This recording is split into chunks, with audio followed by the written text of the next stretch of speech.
Hello.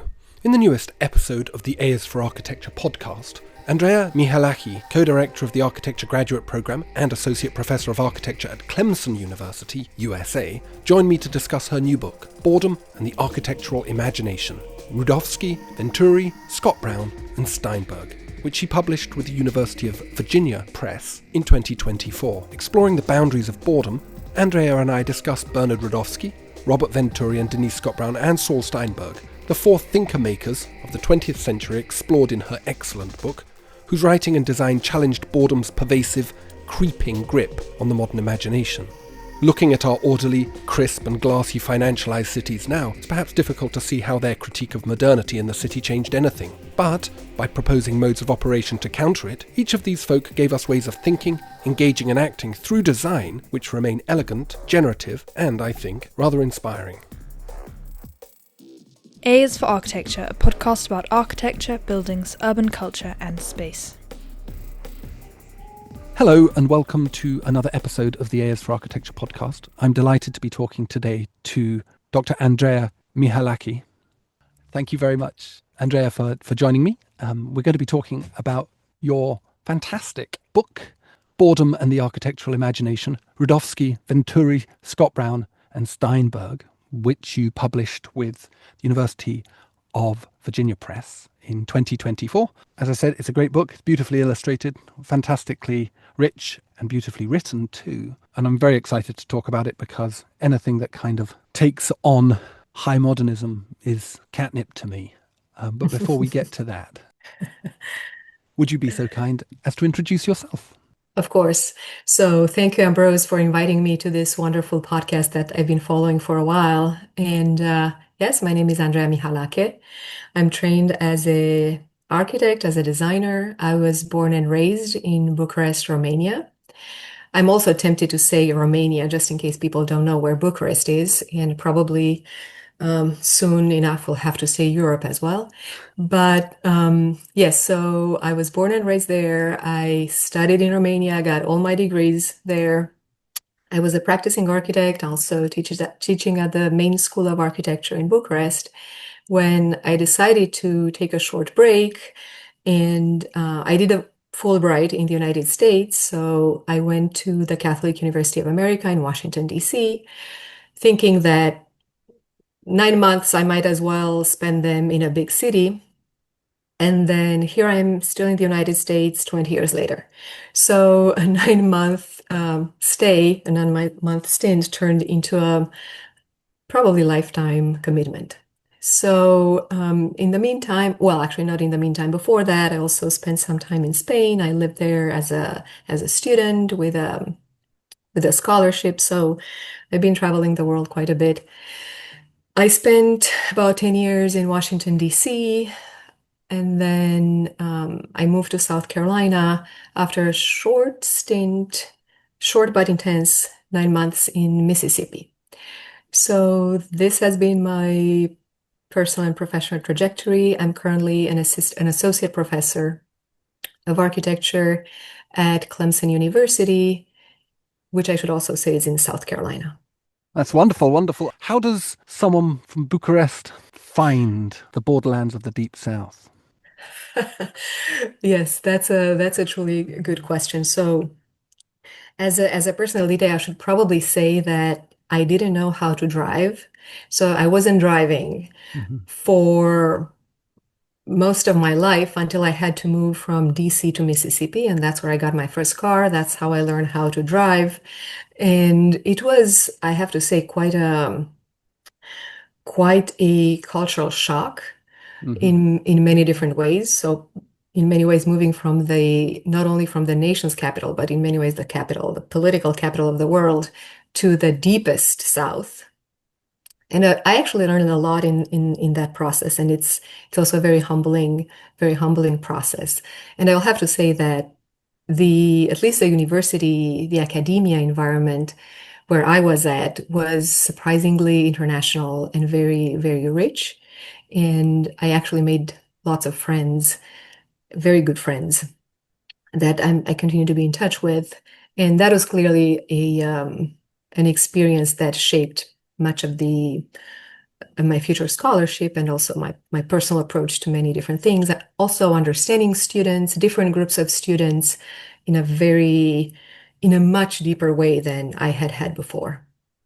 What do you mean by shaped your future scholarship? Because I was making this association in my head between Bucharest, which I'm assuming was under Communist, communist correct. rule at the time, and that kind of fairly relentless, but at the same time dramatic modernist regime, and then coming to America, which is Liberal and neoliberal. yeah, but also the heartlands of a form of practical everyday modernity, particularly as you mentioned around the motor car and the combustion engine. I was just thinking, like, how does this lead to the book? I'm starting to kind of patch together in my head a logic behind, or a motivation at a, least.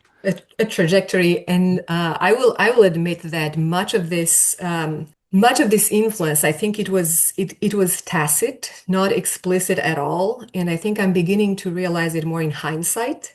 And I think I'm becoming aware of it as the time passes. But I'm convinced it did had all these moves and all these times and spaces that I lived in did influence my work. So clearly I witnessed Bucharest sort Mhm. of shedding, or at least trying to shed its ugly communist skin, but only to put on, to wear the neoliberal coat. And that was very much present in both in architecture, in the way people behave, in the way they exist in the city amongst themselves. Moving to DC, I experienced a completely different relationship between power architecture and the built environment in a city that sort of is built on the idea or ideals of democracy that are, in fact, as we know by now, questionable, but is also is built on and exists and is supported by immigrants and outsiders, right? And then from there, I moved to Mississippi, which is an empty land in many ways. There is no urbanization in the sense that we understand it in Europe or on the East Coast, but people find forms of communication and forms of gathering sort of outside of the conventional norms. So I would say, unlike bigger cities, people still tend to get together in their houses, at their homes, also because there's nothing else out there, right? So it's actually quite interesting. And I was relating that quite a bit with Rudofsky's work that I examine in my book, where one of his main important points is the notion of conviviality, and conviviality that happens and exists in one's home. So, not necessarily the way in which we're used to go to what we call today third places, right? That are outside of home and work. But really, for Rudofsky, conviviality should happen at home. And I experienced a lot of that in Mississippi, for instance. And then here, not moving back, moving to South Carolina, um, things are again quite different. Now we live in a small town that is in fact very walkable, and I'm back to being able to walk to the grocery store, to walk to the coffee place. So this is yet a new, different form of experiencing social life and being together in a built environment. Yeah. I like that. I was reading recently another book called Agonistic Assemblies edited by a chap called Marcus Meeson. He's an architect and scholar on the continent of Europe. And he was talking in one of the chapters in there, about a particular form of Kuwaiti traditional architecture and an aspect of that called the Diwaniyah. And I was speaking to one of my Kuwaiti students about it as this kind of, as you say, this space of sociality and political action, actually, Yes, that exists within the domestic space, that doesn't yes. require a third space. So something that's been on my mind a lot. And it's quite by chance that I was reading that book and reading your book at the same time. It maybe books are attracted to people rather than people are attracted to books, and they're just gathering around me. Oh, I have really good stories about that when it comes to my research as we move forward. Yeah, well, sure, I'd like to hear it. But this title, boredom and the architectural imagination. I think we have to define terms. What are you talking about when you talk about boredom? Yeah, that's also a good question. So for a very long time, I didn't even know what I was talking about, and I'm not even sure I do now entirely because boredom has so many different aspects, and it has been defined in so many different ways in different fields. And that was something that I learned when I became interested in the topic. And when I honestly, I had absolutely no idea whether this was even a topic of conversation. I haven't heard much about it in architecture unless the sort of cliche or very commonplace notions of a place, a space, a building being boring. And that's about it, which is most of the time used in a rather loose way, right? And then I quickly learned that boredom is actually a huge field in philosophy, in aesthetics, in sociology and psychology for sure.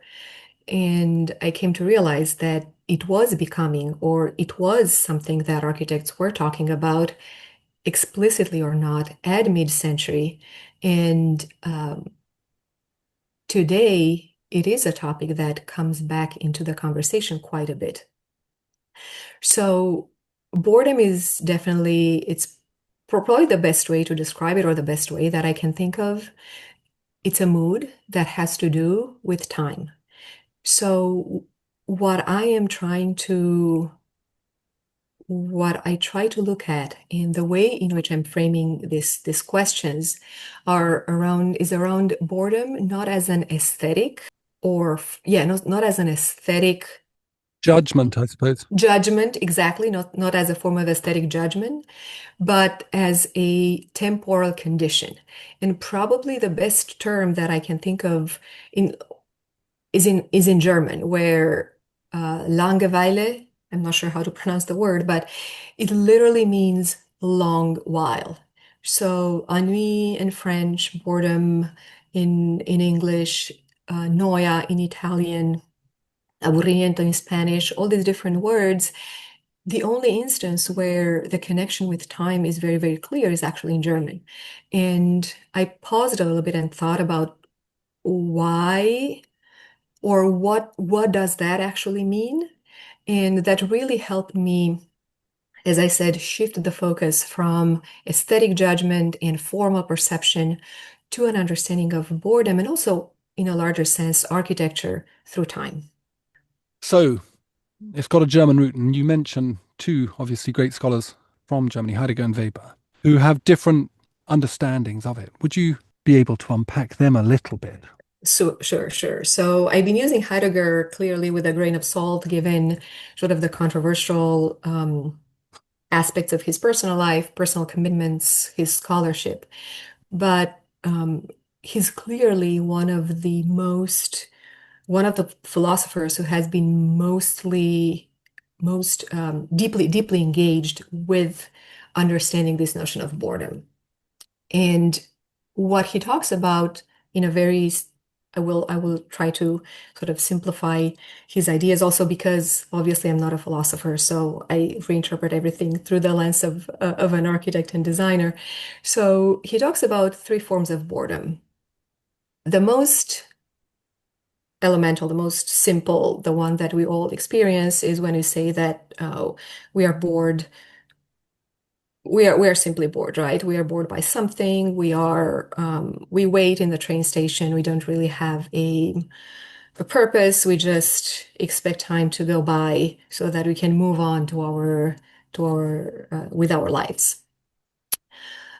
The next form of boredom is something that I would say gives us a nudge. So the way Heidegger describes it in very vivid and expressive ways, he says, okay, so imagine you go to a dinner and you have wonderful conversations with people, you have a lovely meal, everything is fine. So there is no sense of discomfort really, at least in the immediate. And then you go home and there's something that bothers you. There's a sense of perhaps emptiness, perhaps longing, perhaps not quite knowing what it is, so not really being able to pinpoint problems are. And that, he says, is the second level of boredom that we experience, but that we can't really articulate it. We can't really explain.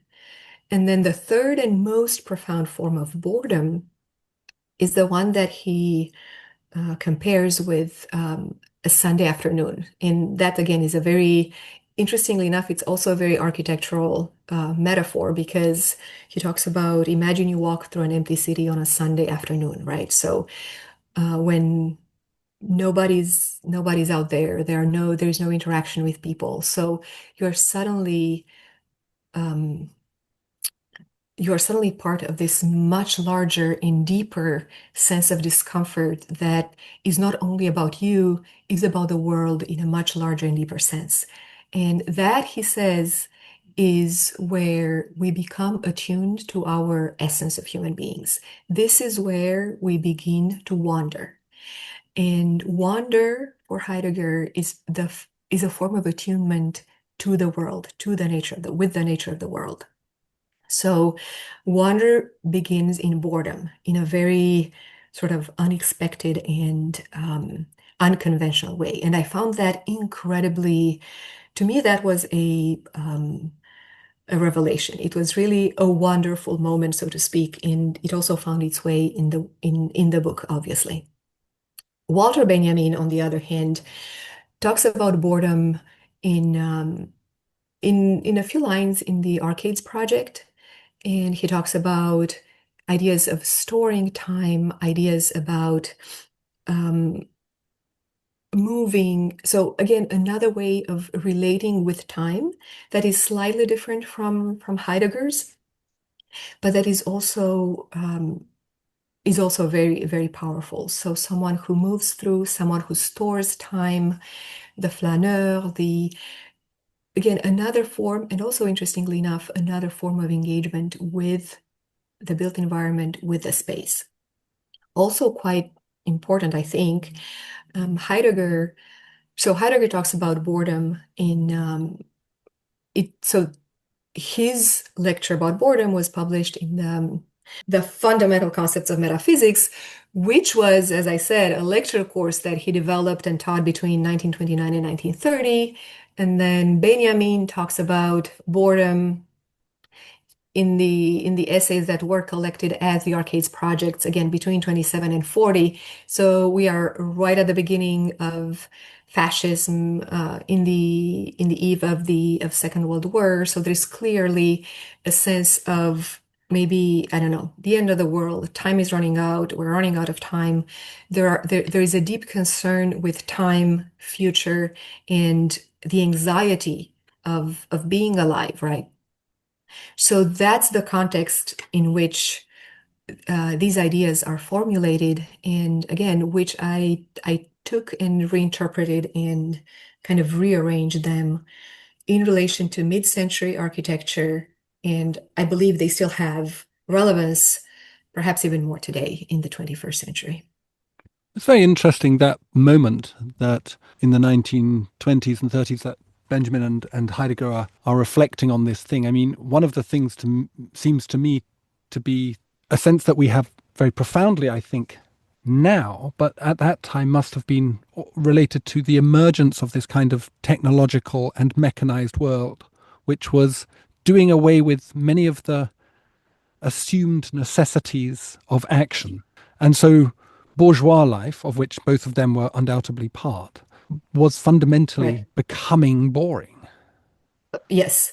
And another philosopher who writes at length about boredom actually is Siegfried Kracauer, who talks precisely about the mechanization of leisure. Mm. So radio, films, these are new modes of communication that actually do not require participation. So people Mm. sit somewhere and they're being presented, right, with um, visual information, with audio information. And again, this is also something that Rudofsky criticizes in his essays on the obsolescence, let's say, of the modern house. that is becoming fully mechanized and therefore remote from the individual, from the human body, from the human being. So a position that is clearly in opposition with Le Corbusier's machine for living. And in fact, Rudofsky has a beautiful expression that he uses in his books. Um, it's not a machine for living, is an instrument for living. So the difference between a machine and an instrument that he explains as the difference between a jukebox and a violin. So the jukebox, you press a button and the music begins, whereas the violin is fully attuned to the human body, to its movement, and the mood of the player. But it's mechanization and something else. What else at the time were they concerned about? So we have the rising totalitarianism, we have the imminent collapse of the old order, particularly in Europe, around colonialism, imperialism, and those kinds of things. We have this emergent mechanization. I think we also have the emergence of commodification that's really becoming part of everyday life after World War II. But it really begins around that time, right? With not just mechanization, but also mass production and the ability to gather stuff, the stuff that becomes more important almost than time. I find time very confusing, but I do Me want you. too. Yeah. I mean, I really do, really do. I mean, I'm a terrible timekeeper as a consequence. I refuse to succumb to it.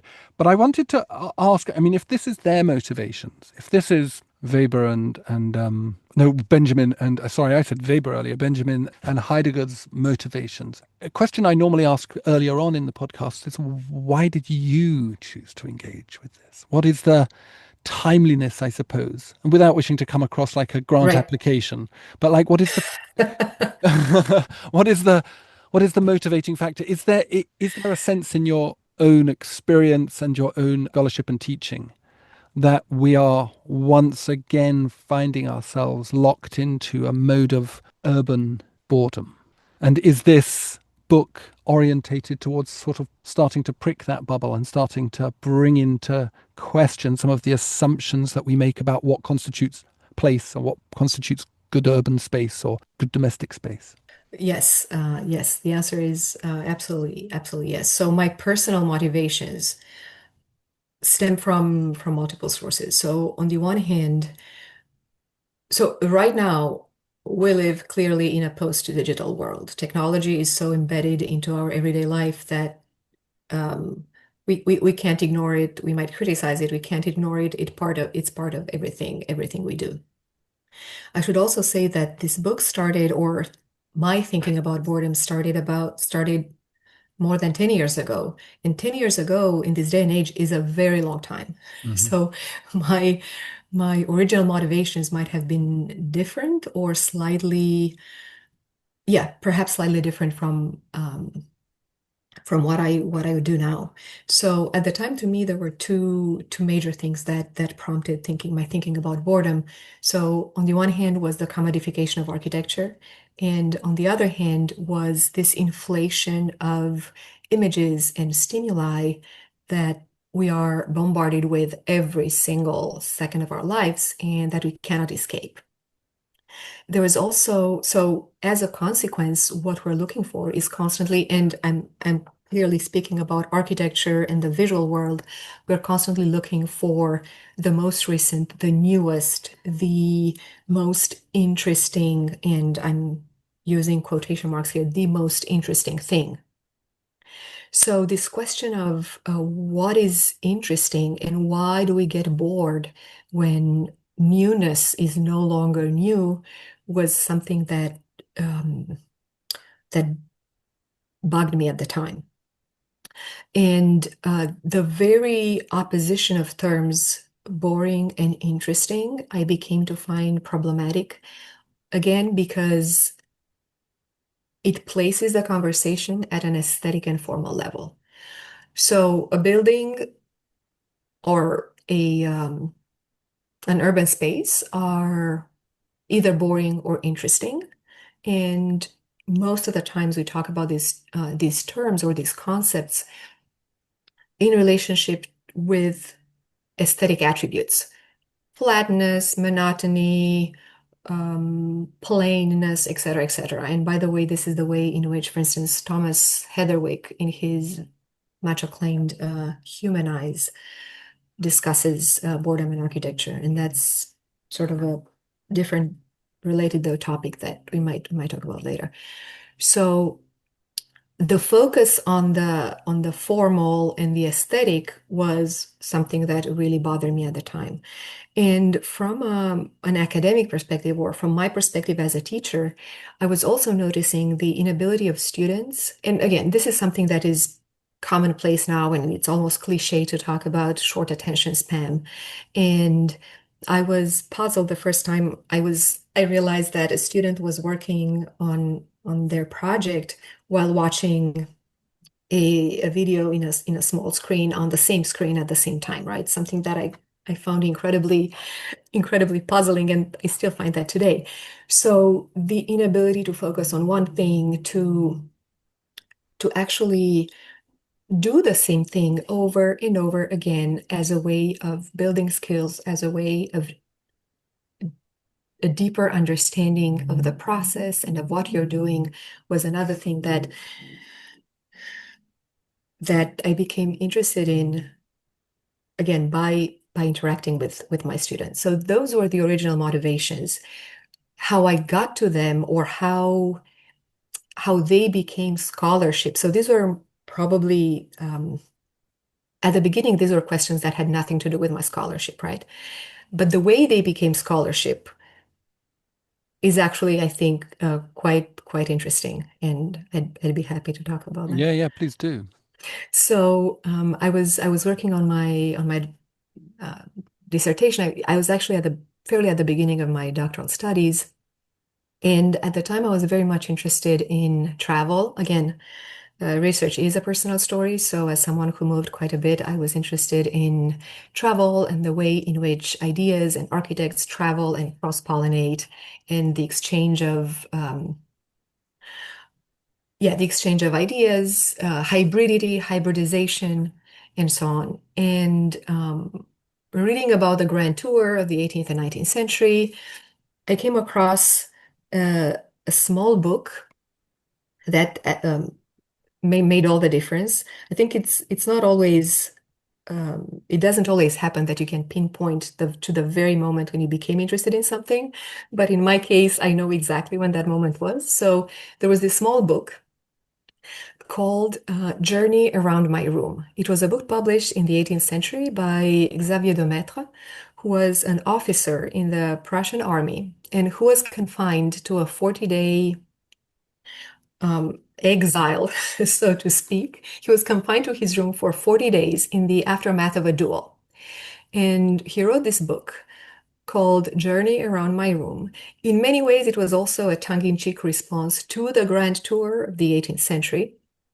But what he was hinting at was really the how much we can learn simply by looking at our most immediate surroundings. And I think it was on the very first page of the book where he talks about boredom.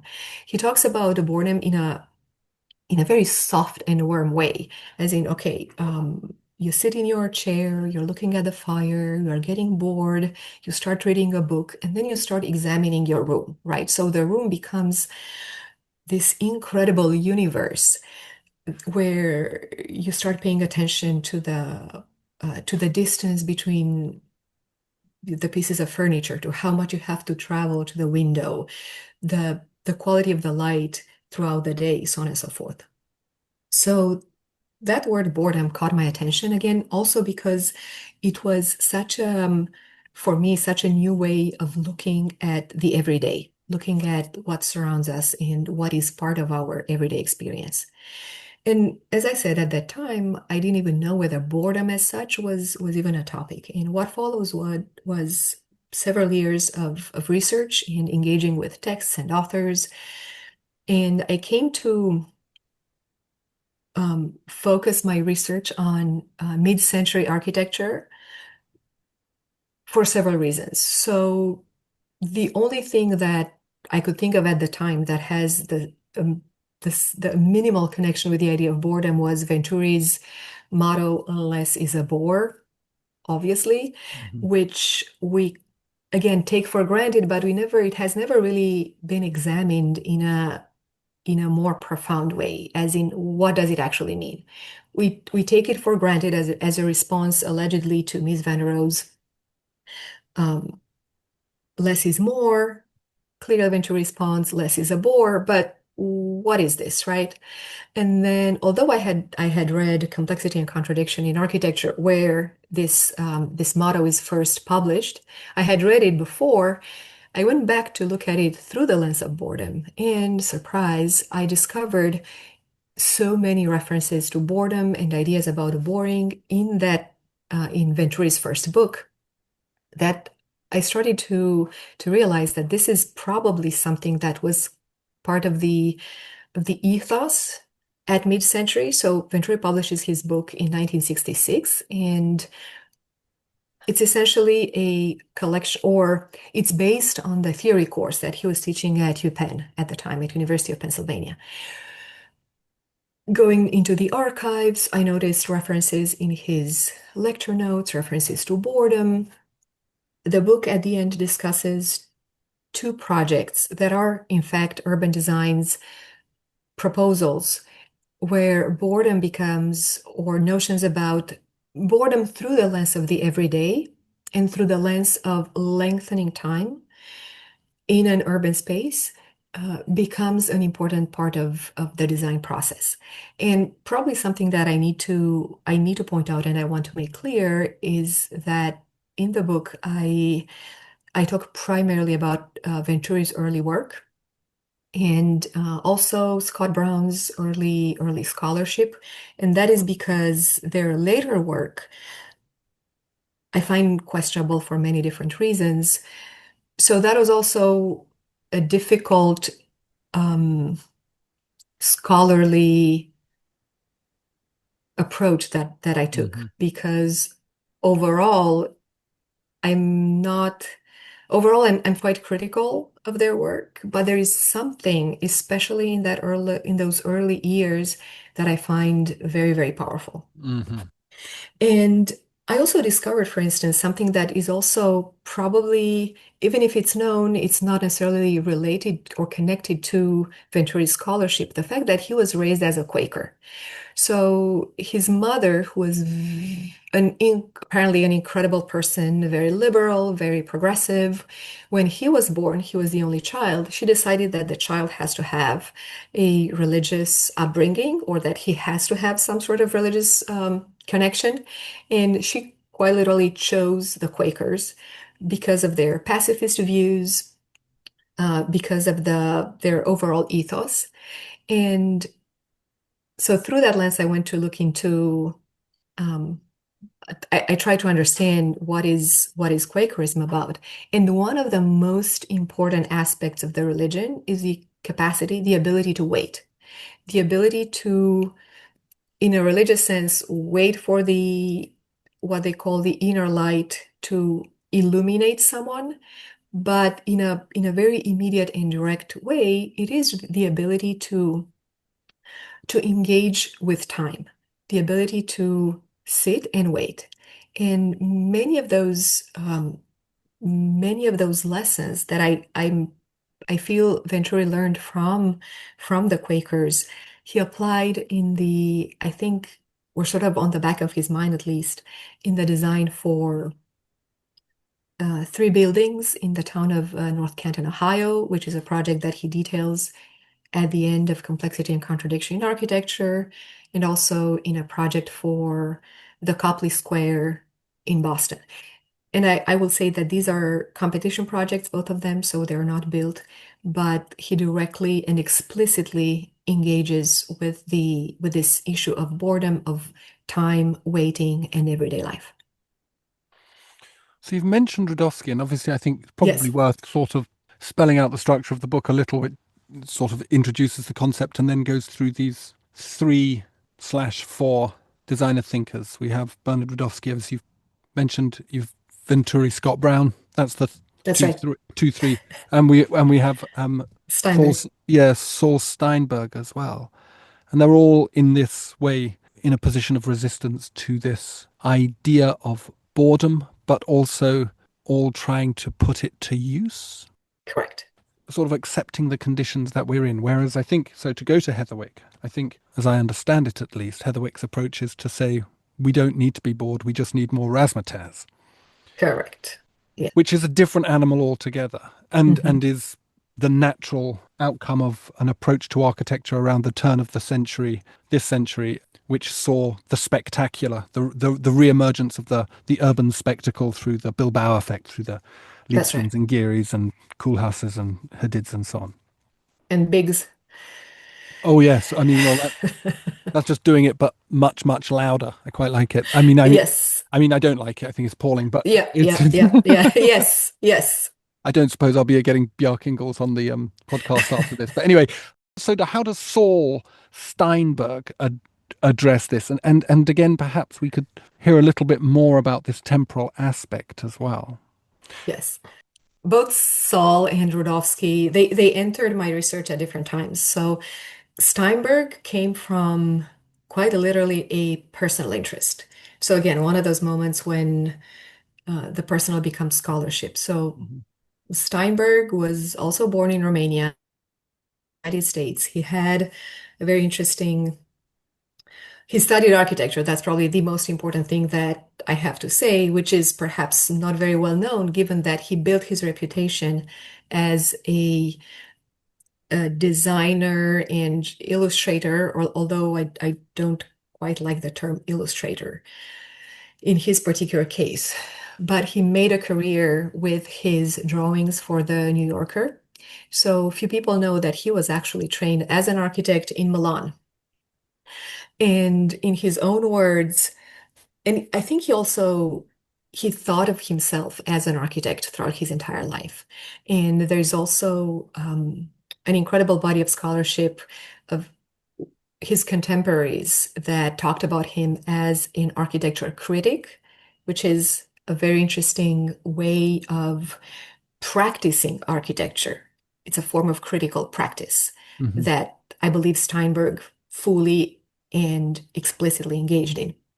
But anyway, so from Milan, so he studied architecture. Apparently, he practiced for about a year, and he was disenchanted with practice and the nitty-gritty of everyday life, and how you have to sort of submit to the desires of the clients. But at the same time, he admits that architecture makes for what he calls reasoned lines. So you become mindful because, and there's also for him this sense of um, almost panic that every line that you draw might actually turn into something physical. So that apparently produced a lot of anxiety. But on the flip side, he also thought that what he learned from architecture was that a line has to be a reasoned line. So he has to leave Italy because of fascism. So he was born in a Jewish family. He tries to escape to the United States. At that point, he has friends and family that are trying to help him. He has these incredible immigration ordeals where he's about to board a ship to go to the United States, but the last minute his paperwork doesn't come through. Long story short, he has to spend about a year in the Dominican Republic. And that's a moment when he fully engages again with the experience of boredom that he translates into, into drawings. He keeps a journal while in the Dominican Republic. And again, this is archival material. His handwritten notes on those drawings are absolutely incredible because he engages with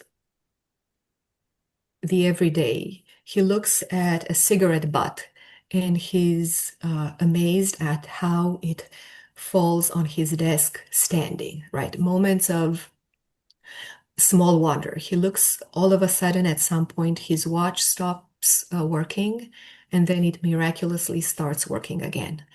So he creates a life. He survives that exile in well, not exile, self-exile.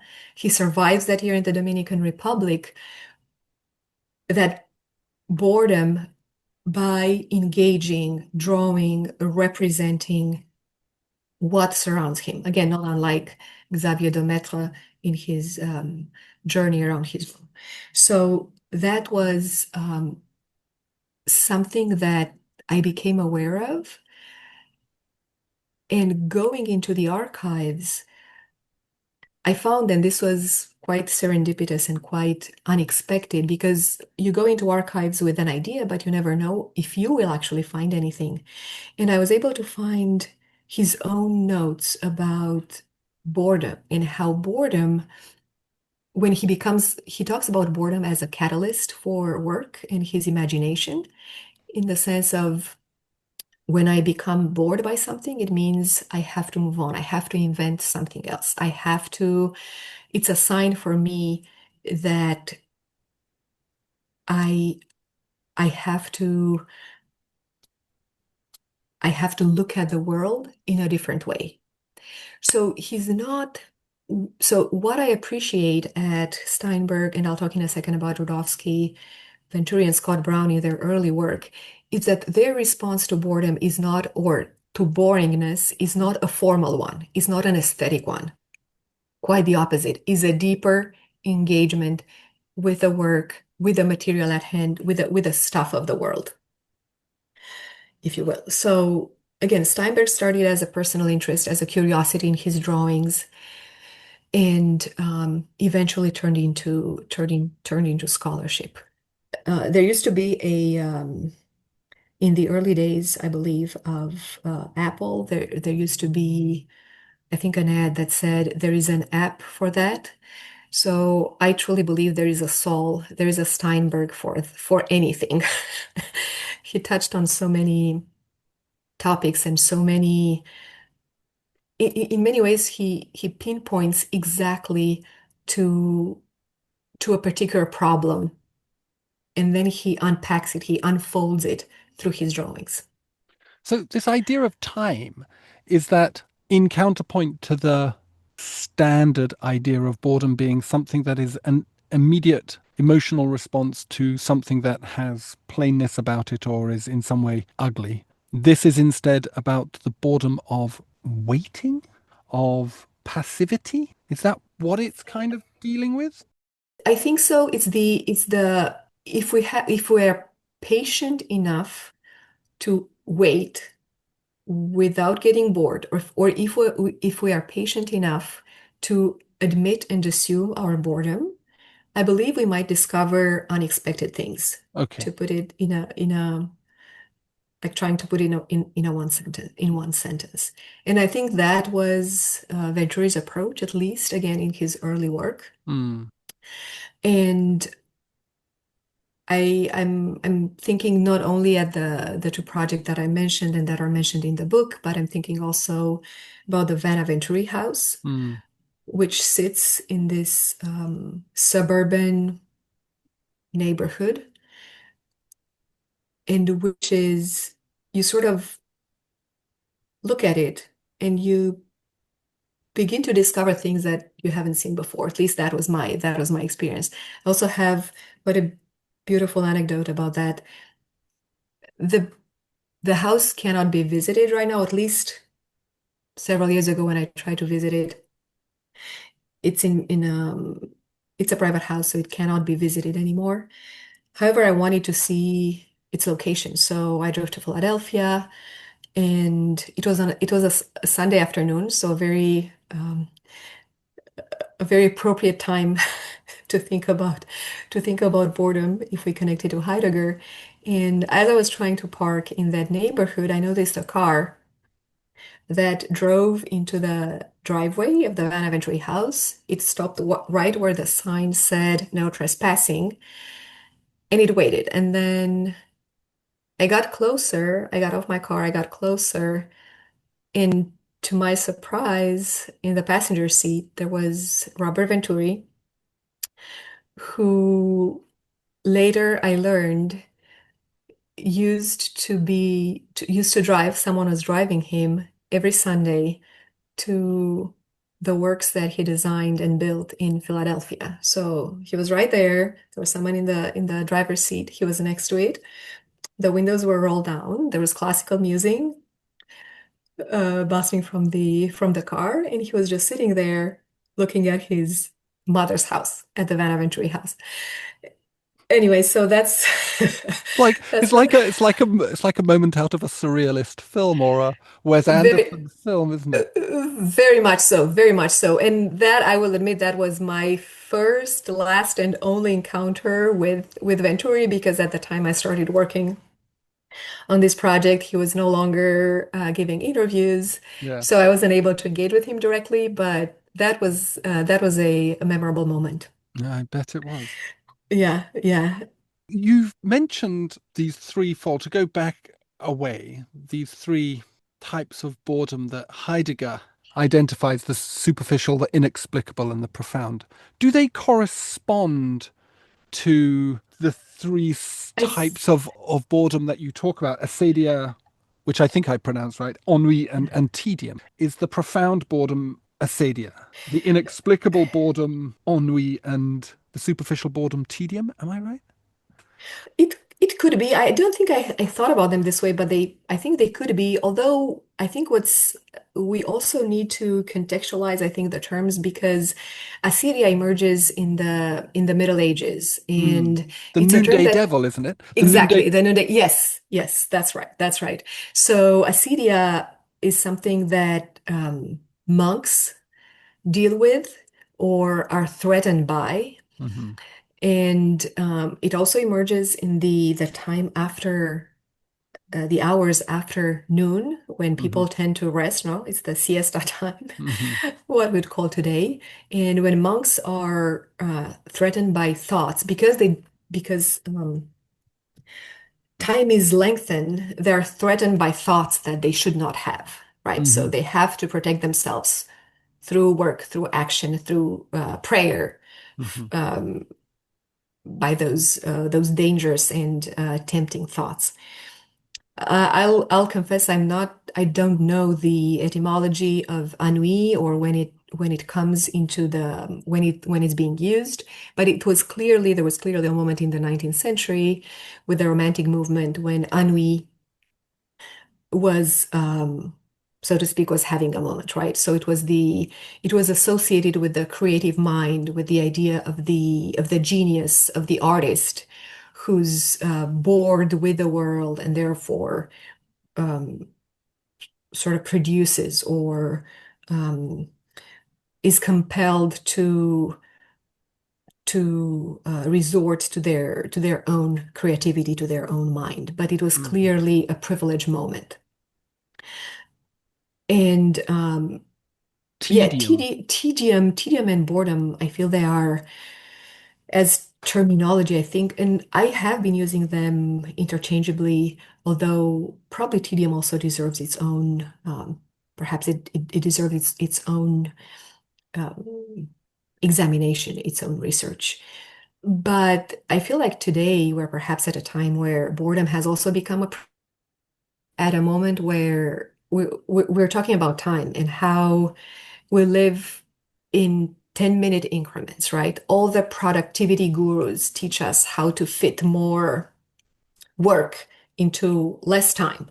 So being bored in the sense of having that long while has become a privilege. And it's really not, um, it's not something that a lot of us can afford, quite really. So time is a commodity, and time has a different value, I think, today than it did before.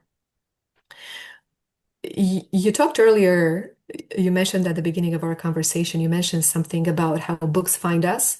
Mhm. And that was, again, I think, uh, the case with my research.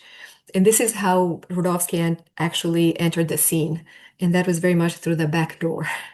So I was working on my dissertation, and Rudofsky, by the way, is a later addition to my collection of figures. But I was working on my dissertation and I remember very clearly ordering a particular book from through what is called here interlibrary loan. I don't even recall what book I was looking for.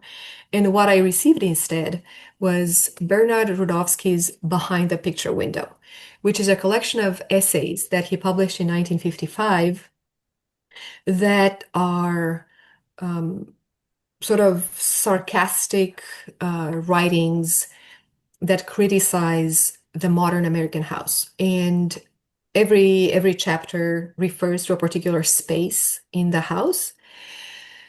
They're written for a larger audience, but they're thoroughly documented and thoroughly researched. So it's not I'll venture to say it's not the humanized type of book that just kind of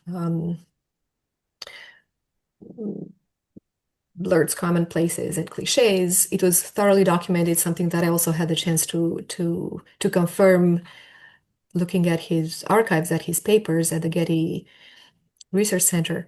But the last chapter, the very last chapter in his book is called Boredom, on Boredom and Just Privacy. And that is in many ways the conclusion of what he's talking about, how in modern times we no longer have the privilege of being with ourselves because of commodification, because of mechanization, because of the value that we put on stuff. And again, a sort of a tongue-in-cheek approach, he says the only time that we are with ourselves is when we're in the bathroom. So again, ironically, that's his conclusion about where we stand. And Rudofsky is probably best known for his Architecture Without Architects, right? Exhibition. But his work is so much broader and much more compelling, and I think it covers such an incredible range of not only of media but of thinking that it really deserves probably more attention. He was a prolific writer. At the beginning of his career, he was an architect, a designer. He worked in Italy, he worked in Brazil, he traveled the world. So what so he's the wanderer, the one who travels, the in a way the flaneur, the global flaneur who moves around, but who always goes back in many ways to the essential, to what anchors us as human beings to the world and to the place. So despite, and that is also a very interesting dialectics, I think, in his work, despite his or probably precisely because of his travels, precisely because the fact that he moves around so much, he finds the value of the place, the value um, of honoring, of celebrating the human body, the human senses, and the way in which we sit into the world, the way in which we stand in the world, our existence, our connection, quite literally our connection to the ground through the floors. His work on floors is actually fascinating, and he's one of the few architects I know that focuses on floors as a critical element in architecture. And again, beyond architecture, just the way in which we exist in the world. It's very interesting. We're unfortunately coming to the end of our conversation, and I've written loads and loads of notes, not least thinking about these three forms of boredom, tedium, ennui, and acedia, as all somehow being rooted in a notion of disgust as well, which is interesting, that or a loathing for life. Loathing, probably also disgust, discomfort, Yeah. disengagement. And that this then is seen as being an aspect of modern life, early 20th and mid 20th century life, which left alone will be devastating and so needs to be reimagined as a mechanism or as a springboard for delight, I suppose, for designerliness, for engagement, for social life, which I think is a really profound, idea. And it makes me wonder. Yeah, it makes me wonder. I mean, has this notion or the scholarship around ideas of loathing and disgust been instrumental in this work? I would say not right now. Not in the work that not in the book itself. I will say though that one of the current projects that I've been thinking about has to do perhaps with notions of boredom as discomfort and boredom at a social scale, because what I talk about in the book primarily is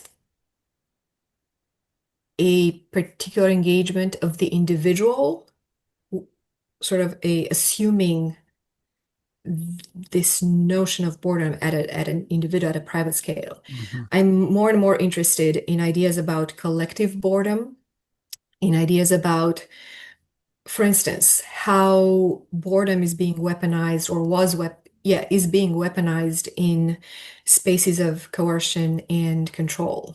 How boredom was weaponized during communism. Again, seeing cities move um, from the communist shedding the communist skin and trying to embrace something else. So that moment to me was particularly interesting.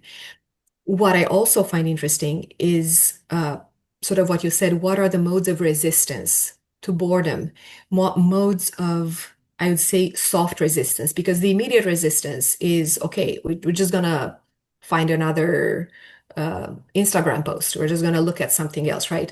What are deeper ways to resist boredom? And can we actually use boredom to subvert as can you use boredom as acts of resistance, as ways of resisting perhaps commodification, resisting the way in which our time is reappropriated by others and used in many ways against us. So what are those dimensions of boredom, and how can they be interpreted, obviously, through a spatial architecture, experiential, urban lens? So this is something, I think that's one of the directions in which my research is headed right now. Came across a book again. A book came to me through a recommendation by my father many years ago by a German thinker called Joseph Pieper. Leisure, the basis of culture. Yeah, which is exactly this Yes, idea, isn't it? And yes, he frames the beginning of that as a kind of call to arms. It's probably a bad phrase, but in the 1950s in Germany, to not race into this kind of agitated and unfocused frenzy of modernist reconstruction, but rather to sit and to wait and to. I mean, he's a neo-Thomistic theologian philosopher, so there's this idea of the earth, the cosmos, God communicating to us through our passivity. You know, the Christian axiom, be still and know that I am God, right. Yeah, yeah, yeah. the Native American who climbs to the top of the hill in their dying days to watch nature and to succumb to death, has that kind of quality to it. And instead, as you say, we've got this kind of society-wide type 2 attention deficit disorder, which is only accelerating. As you say, you can look at another Instagram post, but eventually that gets boring. So instead of stopping, we just get the next social media app on our phone. That's right. And I think it's a really significant point. So I can see, and I think this is why I was attracted to your book, is that I can see that we're once again at a point where we can either, as Joseph Pieper talks about, we've got two paths ahead of us. We can either go down the just more distraction, or we can go down the working out how to use this productively, because it's not being productive at the moment. And I suppose that comes to my last question, which is really these thinkers that you've written about and your own status as a thinker. What do you suggest as a way forward? Like, what practically do the Rudofsky, Steinberg, Venturi, Scott Brown, and Mihalache suggest we can do? So we are clearly faced today with really, really big questions about environmental justice, inequity, inequality, human rights, climate change, right? So the question about do we really need to think about boredom? This seems such a minor and perhaps insignificant topic in this larger landscape of the big problems that we're facing today.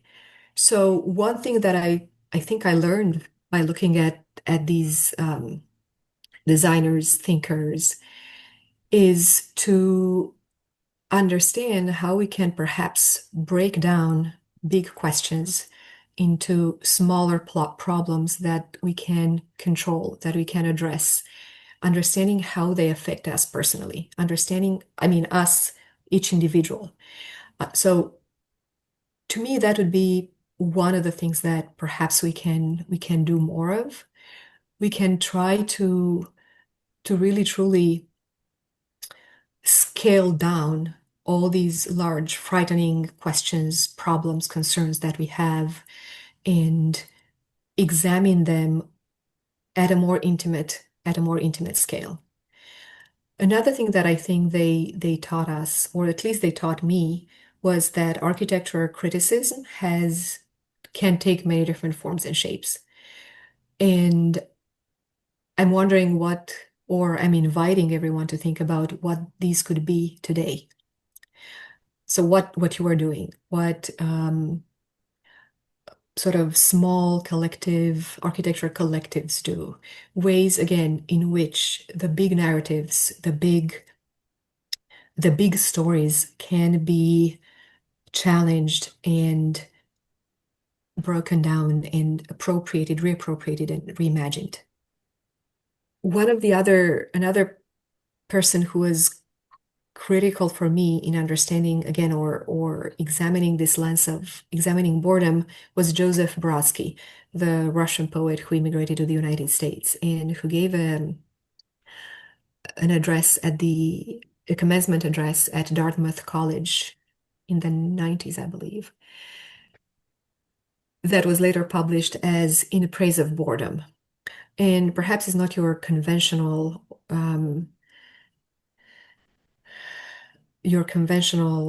commencement address that is usually encouraging and uplifting and optimistic.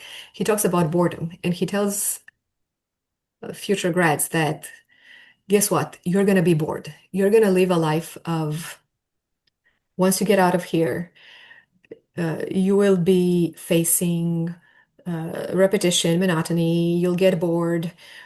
You'll do what everybody else does. You'll get a job. You'll get married. You'll have kids, and then at some point you'll get bored. And as many of us do, you'll get divorced. You'll try to start all over again, and so on and so forth. Let me tell you something. By doing that, you're only getting deeper into your own discomfort. You're only deepening your problems. So pause for a minute and try to confront this boredom that you're experiencing and try to find a different way of moving forward. He beautifully describes boredom, and perhaps that's a good way to maybe to end our conversation, as a window onto time's infinity and as that mood, that experience that really makes us human. So boredom and humanity, I think, and the humanity of each of us, each individual, are deeply connected. That's a pretty precise way of finishing a podcast, and fantastic. Thank you so very much, Andreea. Thank you very much, Ambrose. Thank you. Boredom is the dream bird that hatches the egg of experience. So said Walter Benjamin in his essay The Storyteller from 1936. Cool, man. Thank you to Andreea for the conversation and to Mark Mones and Sarah Bogatti at the University of Virginia Press for the book. See the podcast description for links to the book and to Andreea at work. And thanks for listening.